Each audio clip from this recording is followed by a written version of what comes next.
ดีท่านผู้ชมทุกท่านนะครับนี่พบกันที่ช่องป่านิดออนทัวร์นะครับวันนี้วันที่ 26 มีนาคม 2569 นะครับ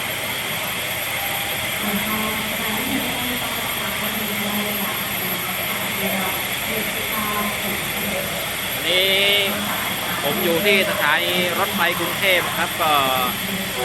เป็นวันสถาปนาการรถไฟแห่งประเทศไทยนะครับอันนี้ก็จะมีรถจากไอ้น้ำนะครับแปซิฟิกก็จะเป็นทำขบวนพิเศษนะครับนำเที่ยวอยุธยาครับเป็นเที่ยวแรกของปี 2569 นะครับ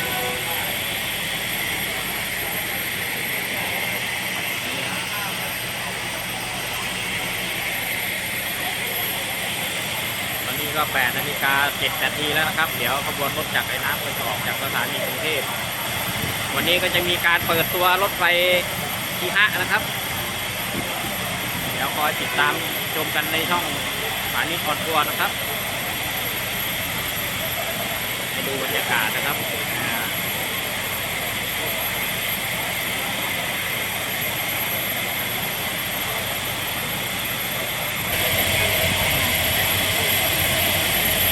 อันนี้ก็ทางผู้บริหารของการรถไฟนะครับก็ทำการถ่ายรูปร่วมกันนะครับหน้ารถจักร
ขบวนรถออกไปเรียบร้อยแล้วนะครับขบวนที่ 901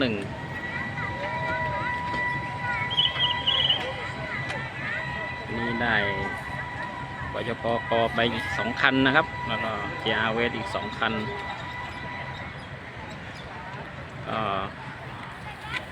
ขอให้สนุกกับการท่องเที่ยวนะครับเที่ยวการรถไฟปลอดภัยสะดวกประหยัดนะครับ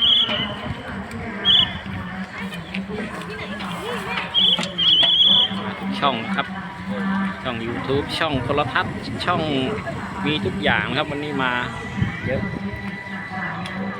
ครับคนเยอะมากๆเลยนะครับวันนี้26 มีนาคม 2569อะไรวันนี้ก็มากับสาวน้อย